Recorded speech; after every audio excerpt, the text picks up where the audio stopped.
Welcome back to the Imperfectionist Podcast. My name is David Rendell, and we've had quite a bit of time off, and that's part of the Imperfectionist. We don't do it regular. We don't do it consistently. We do it sporadically and whatever. But these are people I've been wanting to have. We've got guests this time, and it's always better than listening to me the whole time. I first met them, Jason and Kim Katecki.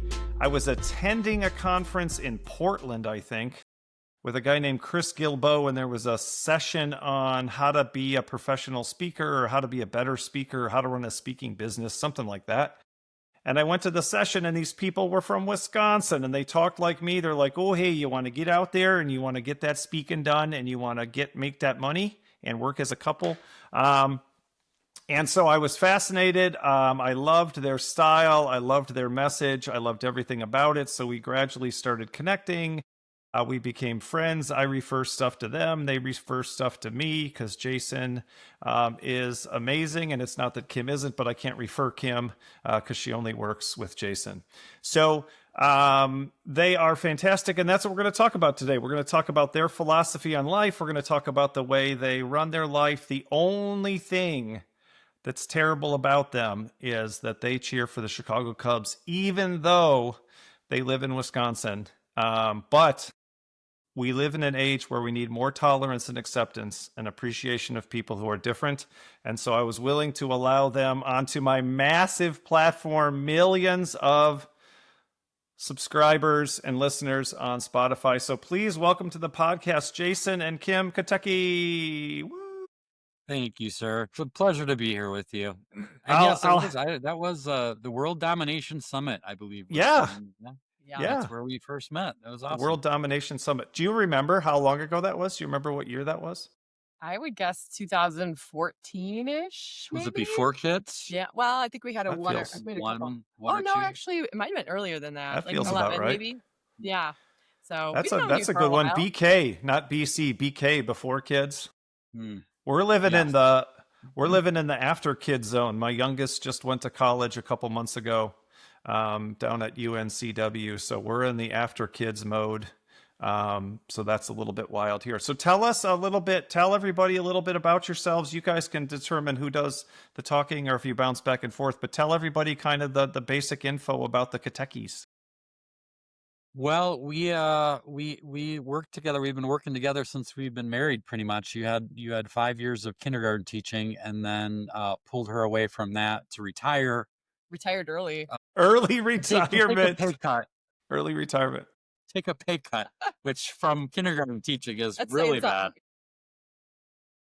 But yeah, we've been working together trying to fight what we call adultitis for 25 years now, and somewhere along the way, had kids. Not sure how that happened. But yeah, we're keeping it clean on this podcast, so let's dial it back on explaining that. So so I'm an artist, our author and professional speaker. Kim also is an artist. I deal with oil paint. She deals with photography. Yeah. And we've been doing this Escape Adulthood thing for a while now, and it's took a while, but it's working. Yeah. Well, and we kind of grew up together almost because we met when I was 16, he was 18. It's, it sounds like a song from Sound of Music or something, but it sounds like a 90s rock song is what it sounds like, but a ballad. But when you're that young and you become a couple, then you actually kind of do become grown-ups together. And then when we were in our 20s, we're kind of like, man, this is not really what it was cracked up to be, which is where we kind of came up with this term adultitis, which is simply put the swelling of the adult. Itis means the swelling of. And so that is a very simple way to explain it to people who might have more of a severe case of adultitis, to be able to help them understand, you have too much adult, like you have to kind of stop the inflammation. And that's what we basically do, is help people figure out how to do that. Yeah. Tell people what are some of the symptoms of that, because when you're talking about adultitis, when you're saying people are being basically too adult, what you're saying is that there's sort of like a misunderstanding of what it means to be an adult, and people start to take it and life too seriously. So talk about some of the things that people are experiencing if they have adultitis. What does it look like when somebody has adultitis? They're burned out, they're stressed out, they're exhausted, they're what? Exactly. All of those things, taking themselves way too seriously. They're following what we call rules that don't exist. So I was just talking to someone about this. The rule that you have to hate Monday. If you hate Mondays, that's a sign that you have adultitis. Yeah. I think that We used to call it Sunday night dread. I Yeah. don't know if you Yeah. ever, I don't know if we made that up or we Excuse just me. adapted it, but Yeah. Sunday night, you would have that pit in your stomach. If you currently have a pit in your stomach on Sunday night, you might have some level of adultitis because Yeah. that's telling you something about the passion. There's something missing in your week that is Yeah. preventing, an anticipation that should be, I mean, nobody really wants to go back to work, but you should be a little excited about what's coming in the work that you're doing. Yeah, Right? Well, definitely no, I shouldn't have. think that's even an understatement of it because I think people do. I mean, I'm voluntarily recording this podcast with you right now. I'm going to be speaking in Florida on Thursday, and I'm excited about it. If they canceled it, even if they paid me my fee, I'd be disappointed, right? I'd be bummed. I want to go to work. I think Jason wants to paint. You want to go take the photographs that you turned into your book, and that are part of that program that you have. So I think that is the goal we want to get people to, right? Where you're actually looking forward to it, or maybe you're even doing some of it on Sunday voluntarily, not because you have to, but because you want to, right? Yeah, for sure. Yep. And it's not to say that there aren't unpleasant parts of your job. Sure. Like there is no perfect job. As you know, as a speaker, sometimes the traveling sounds pretty sexy, but that's kind of can be the worst part, dealing with the delays and all that kind of Yeah. stuff. And Yeah. so yeah, it's not about this sort of idealistic everything is perfect and daisies and rainbows, but it is about what am I excited to do in the world? Yeah. So tell us a little bit about your journey to kind of, because you practice what you preach. How did you end up kind of creating um, a world for yourself where you do look forward to Monday and you do enjoy the work that you do, and you do have not just enjoy it, but you have a positive impact on the world? You know, I have to go all the way back to when I was a teenager and I worked at a car dealership, and I was in charge of washing cars, running errands, getting parts for the mechanics. And I remember seeing so many of the mechanics, basically I didn't realize at the time, but inflicted with adultitis, that they hated coming to work. They were always grumpy all the time. And I was very naive. I'm like, well, you're a grown up, you're an adult. I didn't you want to be a mechanic? I mean, I like And I thought being you a had mechanic. choices now. I thought you were doing what you wanted to do. I thought you Yeah, were, like I can weren't you do a what I little want when boy? I'm an adult. Yeah. Yeah, when you were a little boy, didn't you want to like fix things? Isn't that why you're Sure. here? And like, so I made a promise to myself at that moment. I was not going to let that happen to me. I didn't know what I wanted to do, but I knew it wanted to involve art, creativity, doing my own thing. And that promise was something that I kept, which turned out to be really important because it took a long time for us to figure out how to make this work. And frankly, to go in line with your whole brand, it took a long time to figure out that the things that were seemingly either didn't fit or that I was broken or didn't work to like it was like a long process of trying things and realizing that I needed to embrace the stuff I was good at. Yeah. Um and so that just that desire of like I want to create a life. And it was hard because when Kim and I got married, we went down a path where it took a while and we weren't very successful financially. And I had younger brothers who took more traditional paths and were having kids and buying a home and Killing it. doing things. And it was a little embarrassing while we're still in our Sure. 2-bedroom apartment, not being able to afford the air conditioning and all that stuff. And so And racking up debt. racking up debt. Yeah. Yeah. Go in So the that was opposite direction, right? Go in the opposite direction. Yeah. exactly, Yeah. exactly. And it was really finally figuring out that the strengths that we had that felt like I wouldn't even call them weaknesses, but in my case, like being an artist and being a writer and being a speaker, those are three talents that don't feel like they should go together. There's not a lot of artists I know who would be comfortable standing on a stage talking to people. Yeah. And so when And I same figured with out that writers. I mean, sometimes writers don't even yeah, want to do a book reading where it's not Yep. even really like a speech. It's you can literally put your head down and say the words you already wrote. In fact, I think there's a pretty famous video going around of this guy, basically talking about how he didn't want to do. He's a writer and he didn't want to do this speech, and it ended up being pretty funny. But yeah, that's a classic sort of almost stereotype that a writer, if they wanted to be out there, they wouldn't be sitting in their basement writing by themselves all Right. the time. Yeah. Yep. So I think for a long time I saw them as like separate silos. Yeah. And it was when I kind of combined them and mixed them together that was where the magic happened and the success Yeah. started to kind of take Yeah. off. But that was well past the 10,000 hours that everybody talks about. Yeah. You know? Yeah.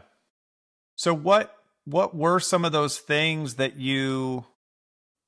what were some of the things that you tried that didn't work out, and how did you end up finding a way to make something work?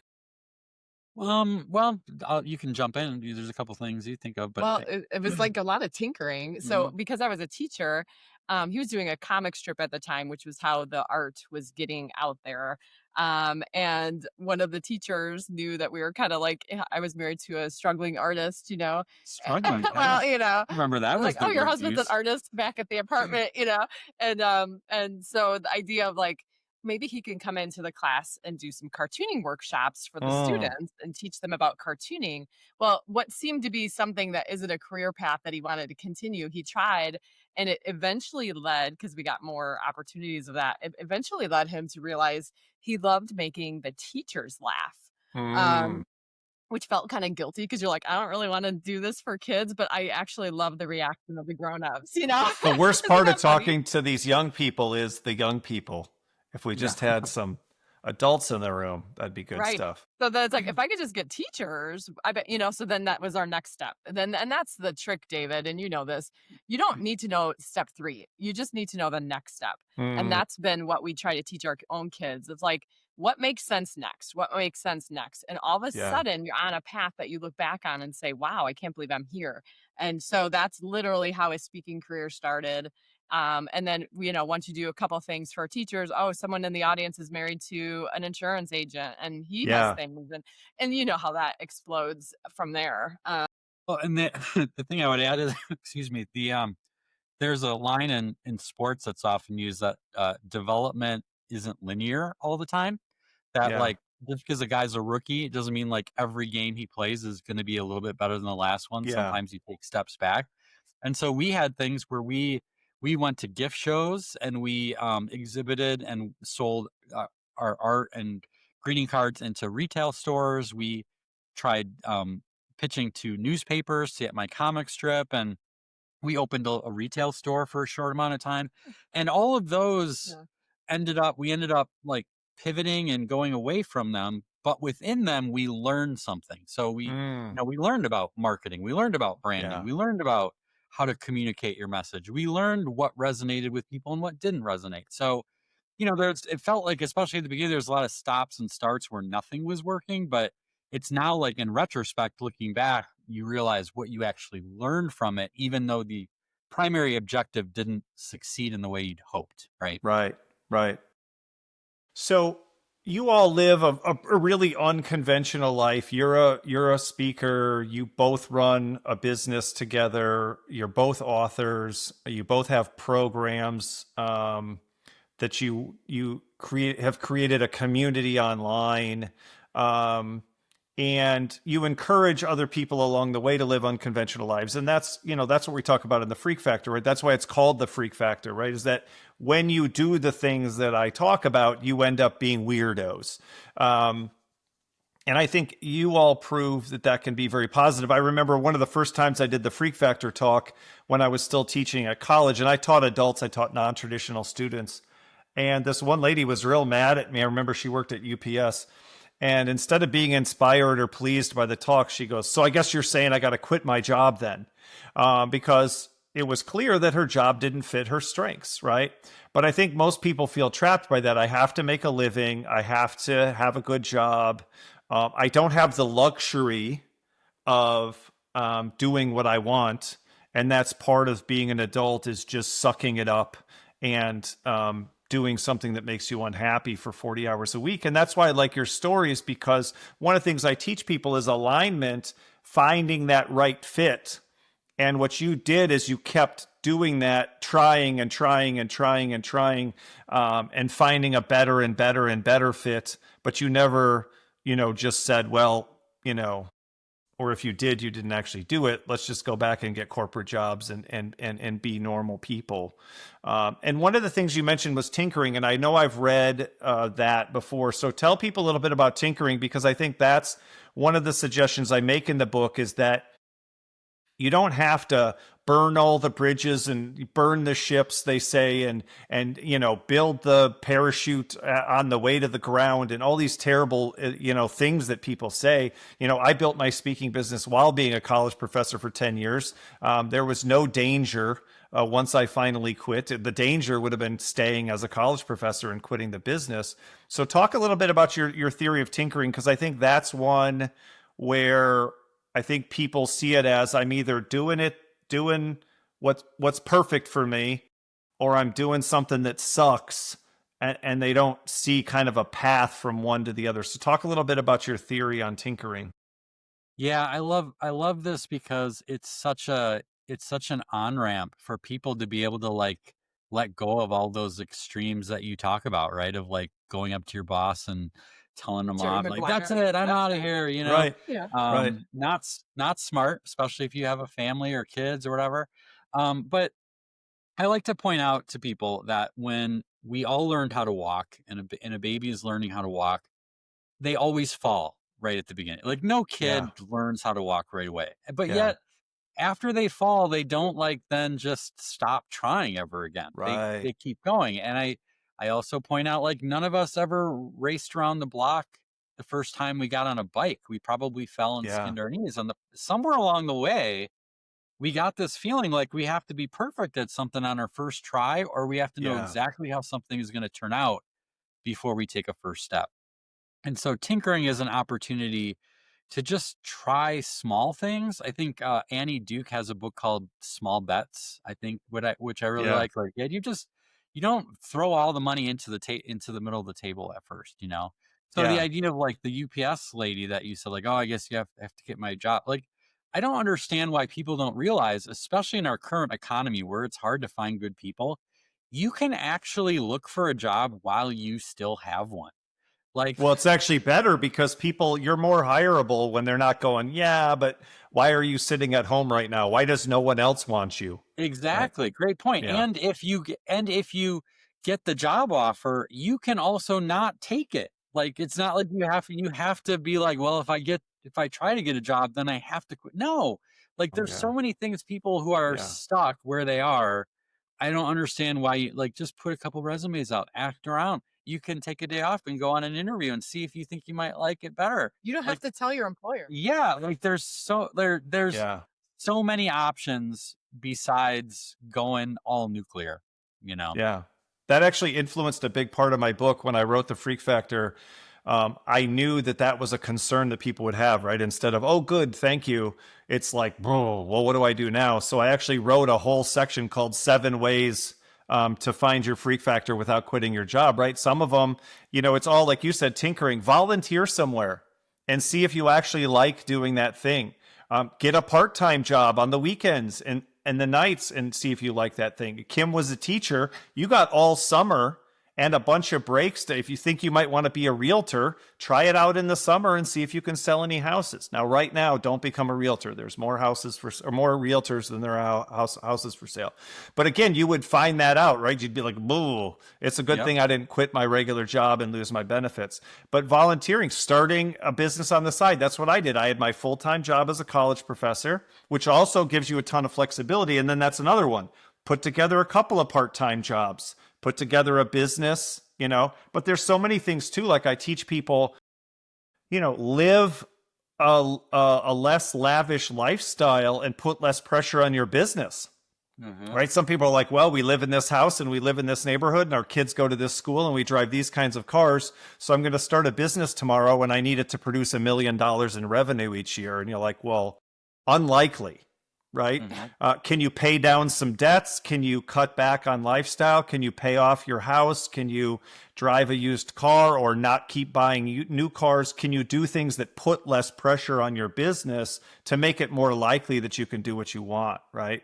So I love that. Tell us some of I think people still probably miss the magnitude of what you've built over the years. So maybe kind of do it chronologically, because Kim's wearing a sweatshirt based on not just like stuff you do in your talk and art that you have. You know, you got your Adultitis Fighter shirt on, you've got a photo in the background, and then you sell that art on all sorts of things. Talk us through, so because again, I know, but other people don't, and maybe do it chronologically. You do speaking, but you do art, but you make money from that art in a lot of different formats. And then Kim ended up writing a book, and Kim has an online program that people can participate in. So kind of lay out you really have built this empire, but again, you did it slowly but surely, and on the, on the rubble of a bunch of things that didn't work for you, right? Yeah, for sure. But talk people through all the ways that you,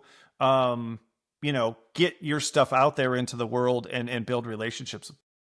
Well, let's see. I'll give an overview, then you can pop in with anything I missed. This is good timing, because Jason has been rethinking our whole website and redesigning it. Yeah. This is we're kind of, this has been Take me through web page by web page. Perfect. Yeah. Yeah. Well, so as Kim said, it started out with a comic strip. And interestingly, the whole message of the comic strip in the early days was very much still what we do now, which is to help people observe children and retain some of those qualities that could help us as adults. That was always the intent. Yeah. But the comic strip, to celebrate childhood, right? To celebrate that mindset. Yeah.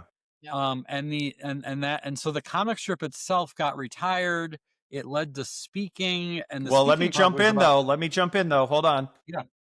He still publishes one little strip from the comic strip every Sunday in his online newsletter. It's the only newsletter I read, and I read through, and I know at the bottom is going to be a comic strip, and I get excited about getting to the bottom and reading the comic strip. And I still think there's got to be some way to get that, and again, newspapers are gone or whatever, but I love it. So that's it. It is gone, but again, who reads the newspaper? You might be getting more mileage out of that thing, which is the great thing about art.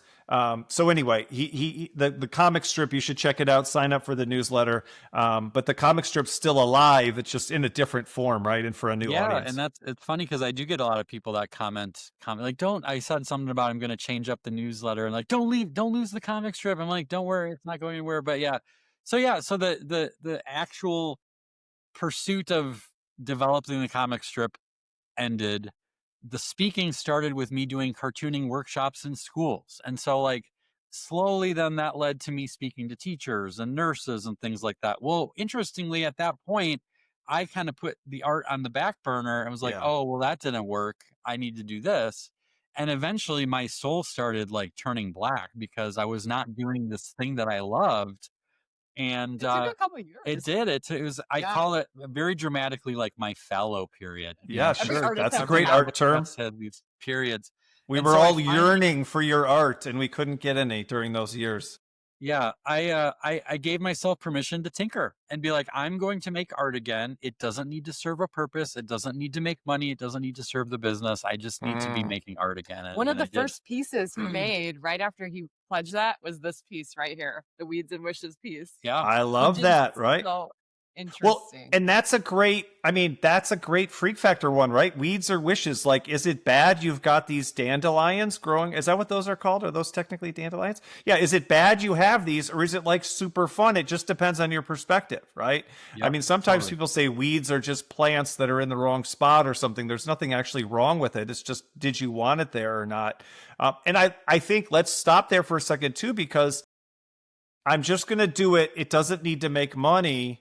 That's another form of tinkering, right? Not how will this be my side hustle, but do I have permission as an adult to just have a hobby, have a passion, have something that I'm doing, and I don't know if it'll go anywhere. But again, like I think you said earlier, you almost can't know where it'll go if you don't start the process. I'm not painting, so how do I know what my paintings might do, right? Yeah, one of the things I love to remind people, like when you have this sort of desire to do what we call a tinker project, which is something that your heart's sort of calling you to, but it doesn't make sense, right? Like it's like, well, I don't have time for this, or this isn't going to make $1 million, whatever. I like to remind people that sometimes your heart has reasons for doing things that take Mm, a while for your head to understand. mm, When I was doing this tinker project, I did this weeds or wishes. One of the things I did is I would post my progress online more for accountability than to get clicks or likes. yeah, yeah. But through that, a book agent who was a friend of a friend saw my art, went to our website, asked if she could represent me. And that's how my first traditionally published book, Penguins Can't Fly, came about. Now, the important thing, as I I'm have sure one you right would over know, there. I can see it because it's in the blue section. We organize them by color. yeah. Oh, No, that's oh, good. Yeah. The important thing I think is like I didn't set out to do this artwork to say maybe I'll make art that someday Kim will wear. Maybe someday a book agent will see my art and give me like you have no way of knowing. Yeah. It's like Steve Yeah. Jobs talks about connecting the dots, and you can't Yeah. connect them forward. You can only connect them looking back. Yeah. And so Yeah. you have to let go of that pressure of like it's got to be something. And I think Yeah. that's where the magic lies. Yeah. All right. So then that ends up being the first book, which is a lot of pictures, but then you added, kind of little lessons and stories kind of along the way. And again, that's a good taste of kind of what you get in the newsletter. It's not like this big chapter book where it's like step 1, be a good person. Step 2, work hard. It's like a lot of good illustrations, stories, very inspirational kind of stuff. So that's the first book. Then what happens? Yeah, and I think it was all a slow evolution of, like I said, taking the things that we were good at, the things that were resonating, and combining them together. Because when I was doing the speaking, like I said, I put art sort of like, oh, that's a thing I do on the side. And it occurred to me that like there would be a lot of power if I actually was intentional about Yeah. incorporating the art more into things. And so that's where things like creating paintings that we call them, they're almost like paintings as parables. They have Yep. like a little nugget of Yeah. truth, a little story to them. And now, like I was telling someone the other day, I look at every piece of art that I make almost like a stock in a portfolio. Mm. And this Weeds or Wishes one, I can't tell you how many thousands and thousands and thousands of dollars we've made on this piece Yeah. of art that has been on greeting cards and prints and pillows and shirts. Now, there are other things that I have made that I love that no one gives a flip about, right? So you don't, it's just like the real stock market. You don't always know what the winners are going to be, but I Yeah. feel like every time I'm in the studio making something, I'm like, okay, here's another stock in my portfolio. Ironically, that's also what they call a collection of artwork, is a portfolio. Yeah. And everyone just you never know where it's going to lead or where I'll be able to bring it back. And Well, and that's well, and what's the fun happening with the cartoons too, is you're still yeah, able to go back. I mean, that's what's even crazy for me. I mean, um, did you ever speak for the Association of Home and Hospice Care in North Carolina? Did we have you come down to them? Yeah. Yeah. So that's one of the ones I recommended you. So I've spoken for them like 10 times in the last 15 years. They're basically like, you got something else you can talk about? Because people like you and they're like, just whatever. Right. And the other day they had me talk about my first book that I wrote like in 2006. And so books are like that, right? Ideas are like that. I'm rolling out my first book and people are loving it and I'm getting great feedback. I'm selling copies of my book at this event. It's the gift that keeps on giving, but you can only do something with it when you wrote it 20 years ago, right? But it's always there. And I like that you're building up that stock. You're building up that stock of ideas. You're building up that stock of projects and things like that. Okay, perfect. So then, and tell them all, I mean, there's so many ways, right? They can purchase your stuff like paintings. And again, I'm not trying to sell your stuff, but it is cool. But it's you got it on pillows. I'm super jealous because a few times people are like, I like your shirt or this or that. And I put a store on my website. I don't think I've ever sold, like I've sold like 7 things in 7 years. But you got stuff on pillows and you can buy actual paintings. People can come to events where you are painting. Do you ever do ones where you're speaking and painting sort of simultaneously, or you paint as part of the presentation? Yeah, he just did. So that's one of the integrations, right? Yeah. So, and it usually works like this. Like he did a keynote for a company that was having a user conference for their, software users, and then they had a celebration that night to like thank them for being customers. So then at the celebration, there was a DJ, there was food, there was Jason live painting, and then the painting got gifted to someone, higher up in the organization, that sort of thing. So it's neat when it all comes full circle. Mhm. And it's neat to see them being able to use the artwork in the marketing of their events, which is also something that once we figured that out, David, it was like a huge light bulb. Like, oh my goodness, events have themes and they need graphics. And guess what? Yeah. We have like a whole portfolio of graphics. So once we figured that one out, I think that's a really unique selling position that we have so much fun. And my kindergarten teacher side gets that little like thematic, like connecting the dot kind of jazz. Let's about make a it. bulletin board. I know. Oh, It sure. really does get me excited. Yeah. So, okay. So have we hit all the different ways, Jason, that you do it? Because I know, Kim, you have a book and you have a program. Have we hit kind of all the different ways you make the art connect Well, with the we speaking and the... also this year we just did our sixth Wonder Night, which Oh is yeah, my aunt basically and my niece ended up at that. Yeah. Yeah, yeah, because you're up in they come Wisconsin. Yeah. anytime. Mhm. And so this is Jason sharing his new art and telling the stories live. Oh, it looks like we're paused there, Jay. Oh, We can So hear you, so it's okay. Hopefully hold it'll on a kind second. of This click might back. work. Fix it. so basically Jason get, Hopefully. gets to share what he's been working on for the year and then tell the stories. And he brings all the stories together in one big thing, which is really cool.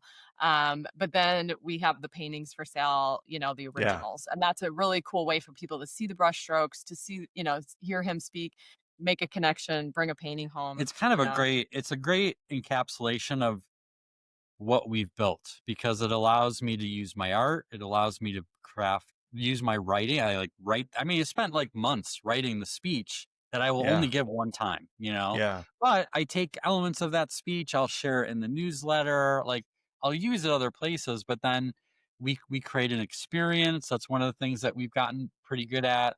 And yeah, have the speaking and just create a night where like people can dress up and they have fun and it's a blast, and it's like to me it's like a great capstone, I guess, of like all of the years of tinkering and building and how does this Yeah. all work Yeah. together. And you did I don't know if you still do it. Maybe you did your final one or whatever, but you would do like a retreat like in the summer or something like that, right? What was that called? Yeah, we had 9 Escape Adulthood summits, and Yeah. that's like a community building kind of retreat meets, Conference, conference for this type of mindset. Just people who shared this mindset, which is what built our community, right? which would then led to a membership. And so Yeah. it's been, David, you look back and you're like, wow, I can't believe that led to that, and Yeah. just one tinker project after another, and they evolve and they Mhm. change. And And your book Wonder Hunt started out as a tinker project for yourself. I know you talk a lot about like things that you're not good at and the rules that you're breaking with that. But like don't consider myself a trained photographer at all, but I love taking photos with my iPhone. And having an artist for a husband, he's very encouraging of like, oh, that's really nice composition, or that's neat lighting, or and so then it got me more curious to learn some more techniques.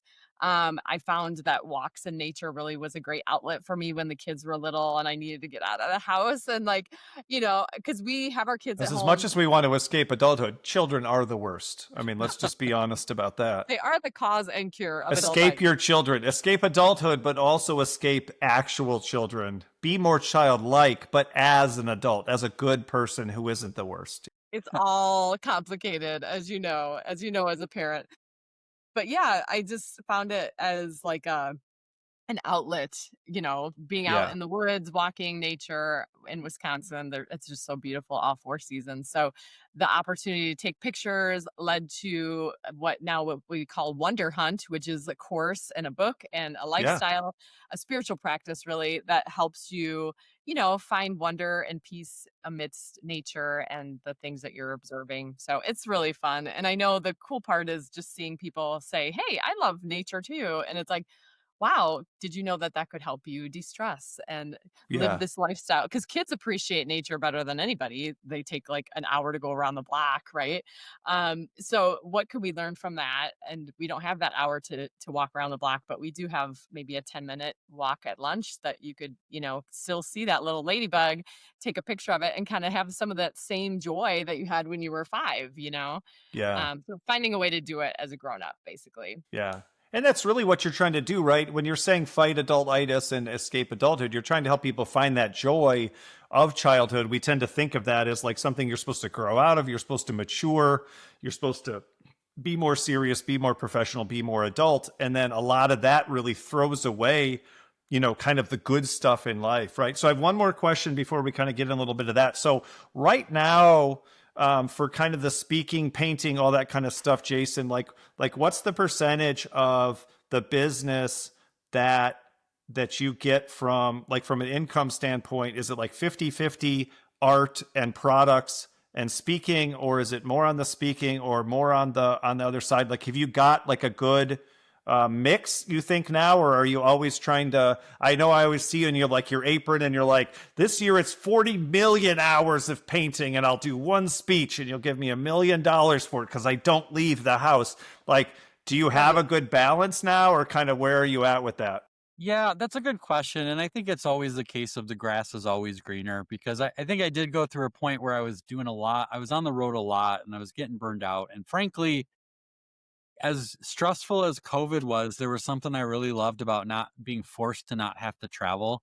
As coming out of that, I have since realized, like, I don't actually think I would enjoy a life where I spent all of my time in the studio, because I do really like Mm, speaking, connecting with people. I really have found a lot of joy in the combination. So, yeah. nowadays, like, speaking is still I would say 60% revenue driver. Okay. Yep. But what makes the speaking work is all of the art, right? Like, that's what, when Kim sells that, that's what makes it kind of interesting. It's like, oh, Yeah. he's an artist and he's Well, it's got so this. easy to refer you. I just go, yeah, he's an artist and a speaker, and it's really going to be entertaining and interesting. He does stuff you're not going to get from somebody else. They're not just comparing you to, okay, what does this other person sound like when they give their talk? It's like, oh, okay, yeah, that's interesting. Let's take a look at that, right? So tell us some of my favorite things are kind of the crazy suggestions you give people for kind of being more childlike and stuff like that. So you have like barbarian spaghetti and some other ones. Give us,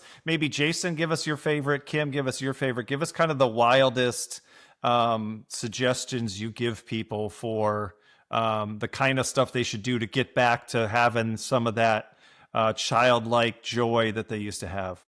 Yeah. So one that Jason shares a lot of time that gets a big laugh is what we call sticky cup. And this is just as simple I as like don't like take your the start of that at all, but let's keep going. Yeah. coffee cup leftover, from the $9 cup of coffee you just bought, right? And then tape it to the top of your car with a little masking tape, and Oh, then just go for a ride. And I will tell you, this is as fun as it sounds, but most people won't notice, which is just funny. Mhm. But then the ones that do, you just created a national emergency, and they will seriously follow you to like point it out. So then you and those in your car have so much fun just basically ignoring them, looking straight ahead, that sort of thing. So that is a fun one, David. You got to try it with your wife. You guys will laugh all I'll night tell long. you the reason I didn't like it to start when I didn't know what it was is because my version of hell, all they would have to do to give me an eternity of sadness and discomfort is just take a little bit of maple syrup or honey and just put it in between two of my fingers, and then they every time they kind of touched each other they'd get a little stuck, and I pulled them apart, but I could never wash my hands. I couldn't wash it off. I just had to just constantly have just that little catch that somehow, I don't know, that would just make me. Yeah. So when you said sticky cup, I was like, No yeah. sticky. Yeah, there's a little thing I love to do with when we go out for breakfast. I'll get an English muffin, and I save that as like my little dessert, and I'll put a little maple syrup on it. And the worst is when I accidentally tip it and it drips down my finger, and I'm like, Yeah. no, like Yes.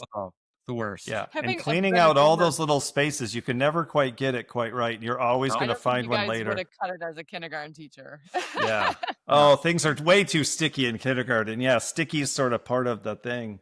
Well, Yep. that's a good example, though, of finding strength and weakness. Like when I dropped off my daughter for the first time at kindergarten, it was insanity in there.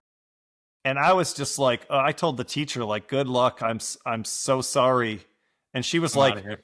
isn't it great? Don't they have so much energy? And I was like, ooh, that is not my perception of what's happening right here. So I think that's alignment, right? My idea of a good time isn't painting all day either, right? So it's finding that thing that you love to do that other people don't, that you see, the benefit from. So I know barbarian spaghetti is where you just put all the spaghetti in the middle of the table. Now you at least encourage a plastic tablecloth, but then everybody just gets in there with their hands.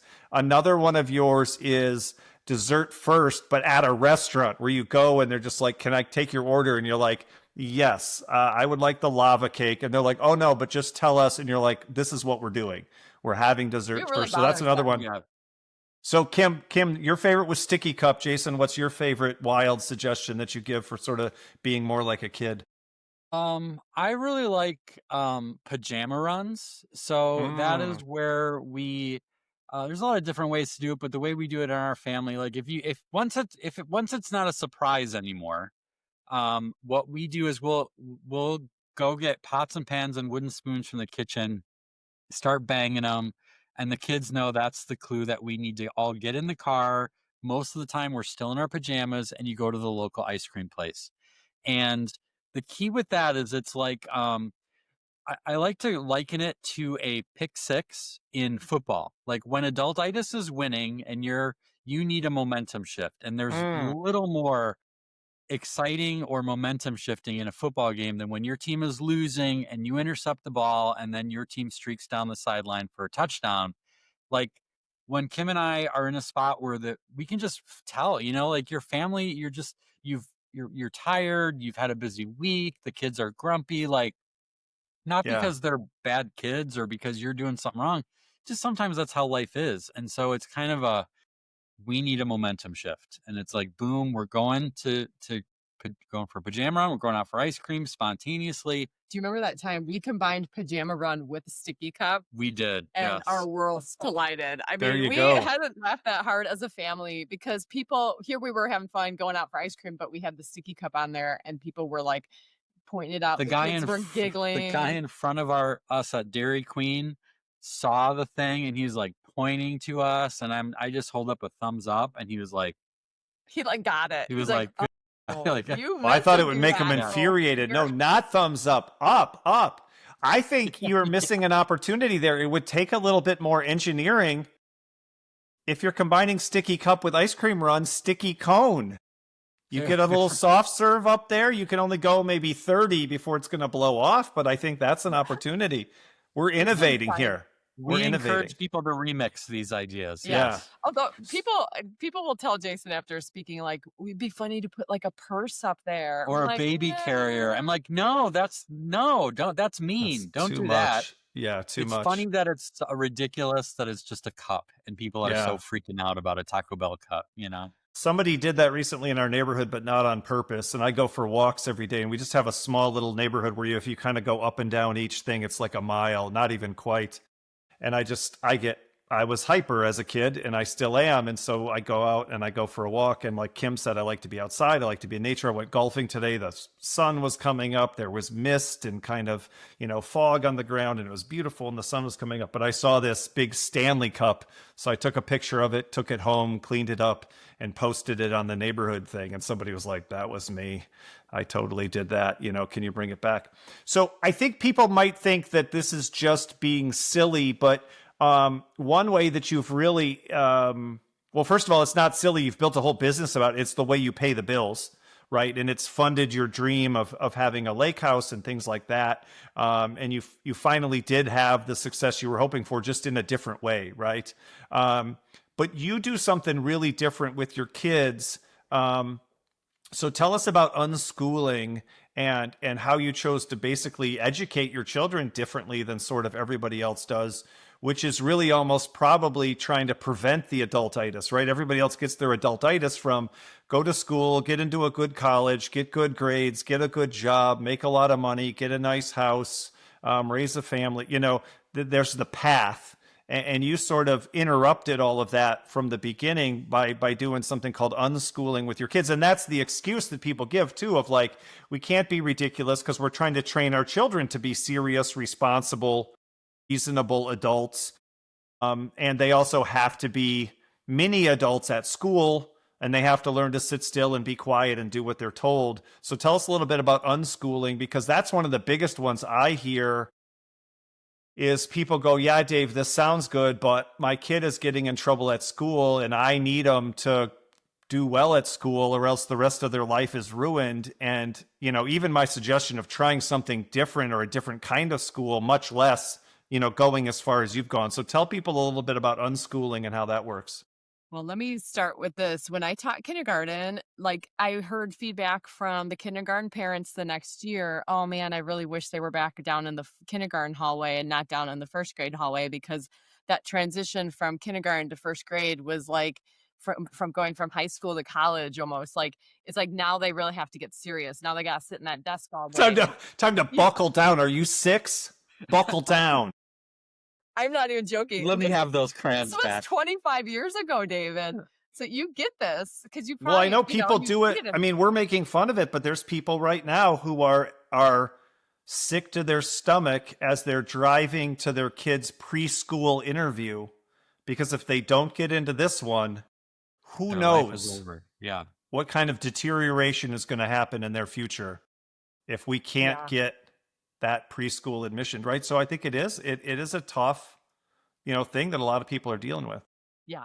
The amount of seriousness that school has brought to such young ages has really caused adultitis. I mean, I honestly saw first graders with adultitis, first graders. Like I didn't allow that to happen in my classroom, but the pressure was there for more testing. This was 25 years ago. So I know now from the teachers I used to work with that eventually I would have had to deal with things that I would not have agreed with big time. And a lot of them left the profession, you know, because 5-year-olds are expected to learn to read even if they're not ready to. And that to me told me everything I needed to know of like, this whole system is not going to work for the way we believe, you know, we want to raise our family. Well, can I just jump in too? Because this ties into what you're saying, David. One thing I've noticed is we train kids in school to be well-rounded. That's what a straight A student is, right? Is they're all A's. In real life, no one gives a hell about, I don't care if my dentist knows Shakespeare. I don't care if my plumber is good at I kind of hope they don't. Like, I don't want you to have a life or a future. I want you to be obsessed with teeth care. I want my CPA to be taking long conference trips to learn about the new code. I don't care if they have hobbies. Yes. And then in kindergarten, 5, 6 years old, if a kid's not good at math, he gets stuck in a remedial class. He gets labeled as one of the dumb kids. Like, well, sometimes not even a remedial class. That failure at that one thing means you're not smart overall, and you get put in a remedial program for kids who are less than, right? So what did you do? Yeah, I tell people that out loud in my speeches. I go, in school, we want you to be good at all the classes. In life, all you have to do is be good at one of them. And it happens in college. If you go to college, at some point they're like, what do you want to major in? And then you kind of stop doing all the other classes. And let's be honest, you know, I don't know what a cumulus cloud is. I know there is one. And I know there's a cumulonimbus and maybe a cirrus, but I probably only know the cirrus one because at some point it was a car. But I don't know what that means, but that's okay. Electricity is like magic to me. People have explained it, and then they connect, and then the circuits, and I'm like, cool. It's voodoo. Is what it is, and I don't understand it. So what did you do? What did you end up doing with I'll tell one quick story. I didn't unschool my kids. There's a few things we did, but we'll get to that. But one thing I did is I would just not reinforce the nonsense, right? So when my kid would say, I hate algebra and I'm probably never going to use it, I'd go, you know what? You aren't going to use it, right? I think so. That's one way that I've kind of followed your thing is I don't reinforce it. I don't go, oh no, it's important. And if you don't, and it oh, cursive is stupid. It is indeed stupid. And if you never do it, they don't even do it past third grade, or they only do it for third grade. But the one that happened to me was my kids were in kindergarten. Again, talk about taking it seriously. And the teacher had a real serious conversation with me because my first child didn't hold it the way hold the pen the way you're supposed to. She held it on the next finger down. And I was like, does she make the letters? And she's like, she does, but she holds it wrong. And I go, we're going to have a serious talk with her. I pretended with the teacher like I was going to deal with it. And then I never said a word to my daughter. Then my next kid rolls it wrong. They go down to the fourth finger. And again, the teacher brings, oh boy, Dave, this one probably might not make it, you know? And then the third one, no lie, basically just grabs it in her fist. Like she gets this pinky involved somehow in like a weird bending situation. I think I'm doing it. But she basically just grabs it like you would grab onto a bar, right? And the oldest one has an MBA and a real job. The middle one graduated 3 years early from college and is a gymnastics coach and pays all her own bills. And the youngest one just started college in the honors college. But if you would have talked to those kindergarten teachers, none of them had a chance. Because if you can't hold the pen, and who even holds a pen? I just tell my phone stuff and it writes it out for me. So again, we take things, and this is part of your point, we take everything so seriously, and then it's not that serious. So tell us about unschooling. I mean, I think people kind of get the idea, but tell us what it looks like in real life for you all. Yeah, it's basically just interest-based learning. And it really comes down, I mean, here's the simplest part to think about is trusting the human spirit. And Mm, do you really trust that people were meant to do something they were born for? Do you really trust that they have talents unique to them? Do you trust that? And we believe That they that, can learn that when they're interested in learning, right. that they can yeah, figure it out. Like, We believe that God has given us talents that He wants us to yeah. develop, and skills and interests that then point to your life path, right? And it evolves and changes as our story did also. But so if you really believe in the human spirit and how that naturally lends itself, it's funny. People say like, "Oh, you didn't teach your kid to walk. Your kid just learned to walk, right? You didn't teach Yeah. your kid a lot of stuff I that you pushed take them credit down a for." lot. I pushed them down. It did help probably. So yeah. the idea of like these are natural things that we just know how to do because of the human spirit. And then Yeah. when you let that unfold naturally, we've been able to witness it. We didn't pressure our kids to learn to read by a certain age, and our kids love to read. And I kind of joke that we didn't teach them how to read. We just read to them, all those kind of things. We Yeah. just read to them. They were exposed to print all over the place. And when they wanted to read, they learned to read. And Well, then then just Jason can't read. having That's why he uses all the pictures, right? So, I mean, he did it fine. He helps. can It helps. say the words, he can't read the words, but it's fine. Right. Right. Everybody gets by. So it's taken a lot of courage. I've listened to a lot of podcasts. We've had hours and hours of conversation of just trying to like have the courage to say like, do we truly believe that our kids can follow the path that their interests are leading them towards? So in the path of Yeah. doing that, they've learned I think great things. And we don't check the boxes as far as like all the objectives and curriculums and all that. We don't do any of that. Yeah. Yeah. It's beautiful. The kids are just really, we get feedback from people that like your kids are just really cool kids. Like they're just good people. And I mean, if Yeah. that's all we get from them in terms of like, well, then I think we've done something right. Yeah. So Yeah.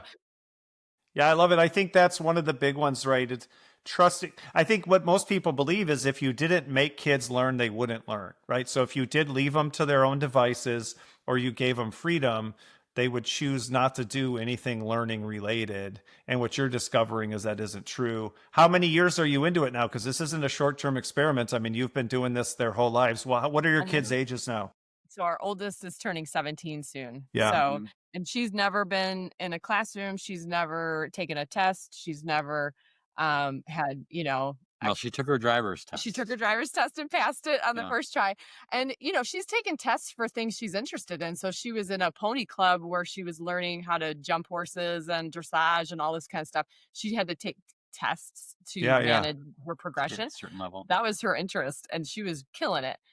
So it's just like it's all based on like where are you leading and what are you learning because you like it. We right? kind of see our job as facilitators, and we try Yeah. to expose our kids to a lot of different subjects and concepts and things. And then we have our antenna up and we notice if they're leaning towards something like, oh, that's pretty cool. It's like, oh, well, did you know that there's a book on this, or maybe we should make a point to go to a field trip here. And so we're more like, how do we give them the all you can eat buffet?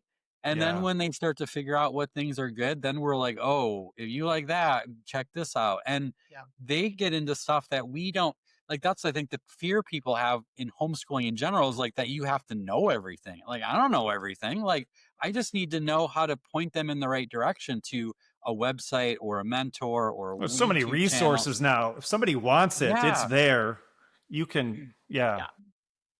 We go to the library a lot. Like, I learned in homeschooling that we are allowed in Wisconsin to check out 100 books at a time per person. Mhm. And we often do. And the kids will have like a big chunk of books, and some of them they'll just look at for like 2 seconds and then they'll go move on. And it's like, that's fine. Like, just expose yourself to a lot of stuff. And now that they're getting older, now we have the benefit of seeing that it's working, that it's like, oh, they learned something that I didn't even have to teach them, or they have Lucy started a business and like is doing this. And like, well, here's a good example, David. So our son, who's 13, is really motivated to make money right now because he wants to buy the Home Alone Lego set. Okay, it's like $250, right? So the other day, our garbage disposal was acting up. Jason was in the middle. And I am panicked because I suck at any kind of mechanical stuff. Yeah, that's one of your big weaknesses. My dad Same is for me. And is very handy. And I'm not trying to lose a finger. Your fingers are valuable. You don't need to lose a finger in a disposal. Yeah. Right. So I don't even know if Jason knows the back end of this story, but basically I said to Ben, I kind of want to see if you can fix this and I'll pay you $20 if you do it. Right. So then he had a His little fingers motivation. aren't as valuable. He's expendable. Ash, so he was watching videos, he was trying things, wasn't working, he's using AI, he was getting closer, but he was kind of losing steam. So I went in and I said 25, I'll make it 25. I'm like, this is still cheaper than me calling He was the guy. fake failing. He knew what to do. He's like, I'm still so confused. For $30 I might have what it takes, but I don't know. That's funny though, but that's part of the beauty of homeschooling is that you are with your kids so you know them. Yeah. So we would immediately know when he's playing and when, so that's just a little part of that.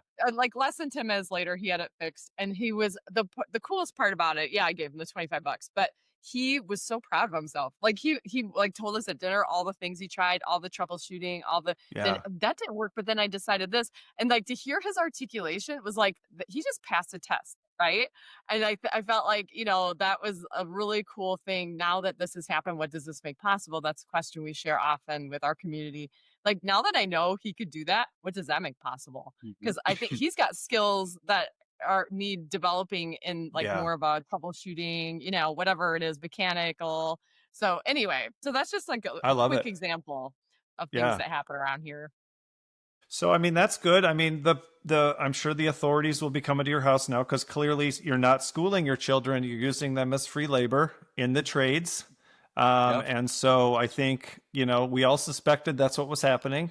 I'm glad you got it recorded. We have to go, David. I do have a quick business idea. I don't want to forget this. I've got some little notes here. I don't know. Do you know the comedian Pete Lee? Have you ever heard of him? You should check him out. He's a famous Wisconsin comedian. A lot of his bits are about Wisconsin. Like he says, I don't think people from Wisconsin have an accent. I just think we learn to talk from adults who are a little drunk most of the time. And then he sort of does his accent like it's a but I think you could do without even trying, you could just say things Pete Lee says, and you could be a Pete Lee impersonator. So you should check him out. You've got the same Wisconsin accent. He puts it on maybe a little harder than you do, but you got a natural. So when I hear you talking, I was like, what is he? He sounds like somebody. But so check him out, Pete Lee. Awesome. All right, we're running out of time here. I don't want to keep you too long. Last thing I wanted to ask you about, well, first of all, we were talking about the stuff you have. I'm wearing the socks right now. I'm wearing the new Penguin Who Wanted to Fly socks. And you were going to do, Kim, you were going to suggest a giveaway. Do you want to do that? Yeah. You want to do that now? I don't know anything about this because that's how imperfect my podcast is. But you guys are professionals online, and you really made it a thing during the pandemic. So tell us about the new book and tell us how people can win a copy. Yeah. So after years of people asking, oh, have you made a children's book? And we had 3 children and the whole thing. People think my books are children's books because there's pictures in them, David. They kind of are. I mean, they're something anybody could understand, right? Like even a 10-year-old or a 9-year-old could really understand it, right? Yeah. Yeah. But he finally, after popular requests, told the story of Marty, who is the penguin who is from Jason's, first nonfiction book. I've got the penguin on my socks right now. Yep. Yes. Marty, wanted to fly, and Jason tells the story of how it happened in this children's book. The coolest part about this is that it's definitely one of those stories that you would read to a kid, and then by the end you're kind of tearing up a little bit because you're like, oh wow, I guess there's a little bit of Marty in me. But it's basically the dreamer's story. And after 25 years of building a dream, it's kind of cool to see it come full circle. And then Jason kind of would tell Marty's story. It's a little bit of our story. It's a little bit of everybody's story. So who has followed a dream and seen it come true. So we'd love to give this to somebody who's one of your listeners and watchers. So yeah, we'll get this out to whoever you end up picking, David. All right. I don't know. We're going to send it out to whoever comments first on the podcast. I think that's the simplest way to do it. So you can comment on Spotify, YouTube, or Apple Podcasts. So the first one to comment, we will contact you, get your information, and we'll get that out to you.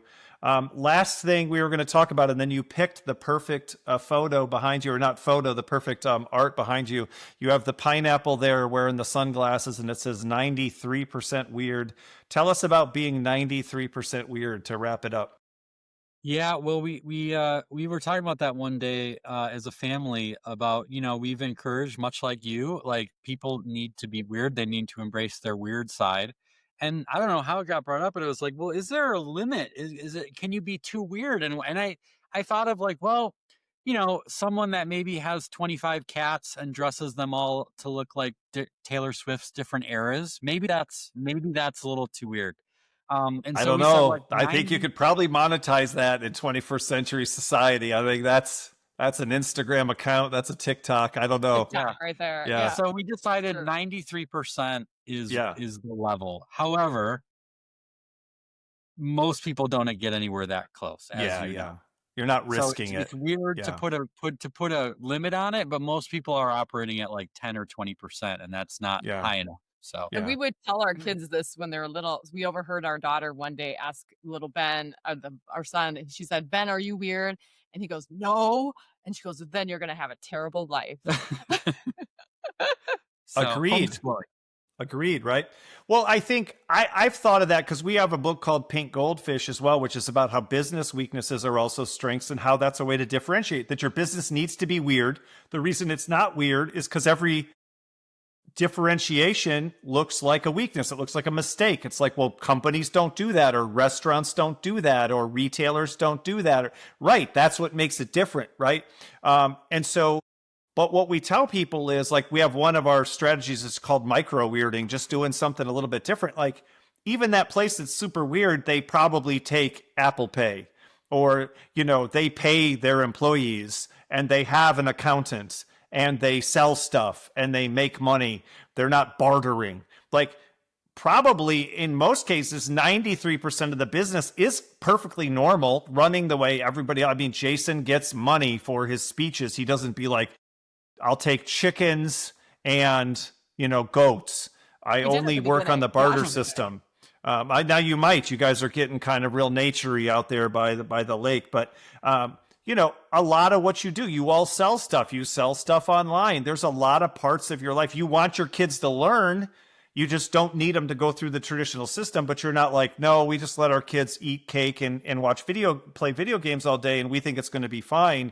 You're educating them. You're just educating them differently, right? So I do think that's a good reminder is that I tell people that. I've said it before in the podcast. I mean, I drive a Honda. I've been married for 30 years. I live in in rural North Carolina, in a house, on the grid. You know what I mean? I have a MacBook and an iPhone. I have a tremendously normal life, but I'm 6'6". My car is pink. I own a business and most people never do. I have a doctorate and that's a level of education most people won't and don't want to or need to achieve. I've written books just like you all have, and that's not a normal thing.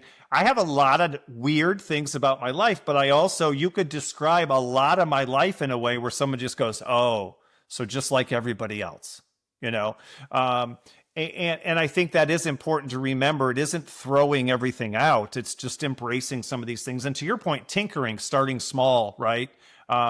So let's wrap up. We talked about this earlier. I am, once again, still not sponsored by Liquid Death Mountain Water. It's delicious. It's refreshing. We all wish death to plastic. And we want you to murder your thirst. Let's have each of you pick one. If you were not sponsored by somebody, Jason, who are you not sponsored by? And then we'll go to Kim. I am not sponsored by Play-Doh, although I'd love to. And because the smell, I love the smell. It's like a time machine, brings me right back to childhood. But I'm not sponsored by them. Kim, is that one of your responsibilities around the house is to catch him huffing the Play-Doh for inspiration in his studio and being like, Jason, you have to do this all natural. We can't be performance enhancing with the Play-Doh. He's just got his head in a Ziploc bag full of it and he's just performance enhancing. Yeah. That's the secret. Mine could be Jason's also, but it ties back to my kindergarten roots, which is Crayola. I am not sponsored by Crayola, but I so should be because we definitely live the Crayola. I have a whole module lifestyle. I talk about too, where I talk about the box of 64 crayons with the sharpener. Like that should totally be a sponsor, but it's well, not. we're gonna get there. That is the goal, and so I think now they're on notice, right? Now, again, our stuff isn't at the level, but I watched this guy called Bob Does Sports, and he loves food, and he does these Feed Bob episodes that aren't even part of his YouTube. He just does it on like TikTok or whatever, and he just eats stuff and talks about how good it is. And he had some Arby's, and he was like, Arby's? Let's talk. And then they did, and then all of a sudden, like 2 weeks later, he's doing all these Arby's commercials. So we're not there yet, but there is a point in time. Just like all the stuff you built, we're tinkering. I'm tinkering. Yeah. I'm getting not sponsored with the goal of eventually being sponsored. And maybe we'll just act like we are sponsored. Maybe you try that. Yeah. Just go, sponsored by. I don't think that's like you're advertising for them. You know what I mean? So I don't think you'd also be like, we've been specifically asked to not talk about this brand. Because we are so unsuccessful that they would like to not be associated with what. Can you pay me to not sponsor this? I think, Kim, you are not sponsored. You should pick like a school textbook publisher. We are not sponsored by. Like we've been asked specifically to let you know we do not use this curriculum. All right. Anything that you want to say to wrap things up? I'm super excited to finally get a chance to talk to you all. You all inspire me. I love what you're doing with your business. I love what you're doing with the family. I love every time you put something out. I mean, I'll say this. I've read every one of Jason's books. And again, it's pictures. No, but there's great stuff in there. They're beautiful. And that's even something you've done. Like you found a way to publish them yourself. You've, gotten a printer from some other country and created them all on your own. You've learned so many things along the way. Kim, I've read your book. I love the idea of a wonder hunt. I'm always doing that. I took 10 pictures at the golf course today. I'm always posting stuff online. Even when I golf, I think, what if I listed the highlights instead of the bad shots and the things I did poorly? So I just love your idea of looking for the good things. Anything you want to say, to wrap things up before we do it? I would invite you were so kind to mention our newsletter that comes out every Sunday morning. A lot of people talk about it as like kind of like a little ritual that they have with their coffee or before church. And so if anyone wants to go to check that out, just escapeadulthood.com. Right there is a place to subscribe to that. It's something that I've done for many, many, many years. I put a lot of effort into it, and I'm always excited when I hear people that they really appreciate it. So Yeah. Way more consistently than I do the podcast. Every Sunday. In fact, one time, for years, it might still be the case. I was subscribed on like one of my old email addresses, and that I didn't really, it's not that I didn't check it, but like, that's not where I'm going to read stuff. But I didn't want to unsubscribe because I felt like they might have their feelings hurt. So I think I just left it on both. I just delete that one and I read it on the other one, you know. But I do it every Sunday, and I think one time, like, it didn't happen on time or something, and I'm like, you probably died, I guess, or something. Like, that's how consistent it is. It's like, I think we need to do a wellness check. It might have been when all the trees blew down or something like that. Some Play-Doh stat. Yeah.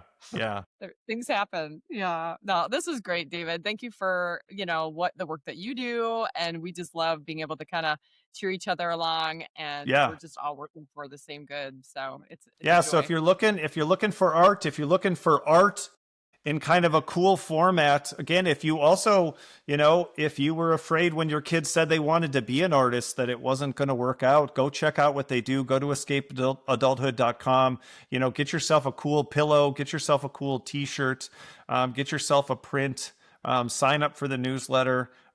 Kim and Jason Katecki, that's Kotecki, escapeadulthood.com. They're absolutely fantastic. This has been the Imperfectionist Podcast. Kim and Jason, thank you so much. Good luck escaping adulthood, and I think I might try Sticky Cup. I'm not going to try Sticky Fingers, but I think I might try Sticky Cup this week. I'll let you know how it went. And let's do that in the comments. If you've got a fun idea for something like Barbarian Spaghetti or Eating Dessert First or Sticky Cup or Pajama Run or something like that, share it with us so everybody else can learn fun ways to be a little bit more childlike. Thanks a lot, Kim and Jason. Thank you for having us. Take care.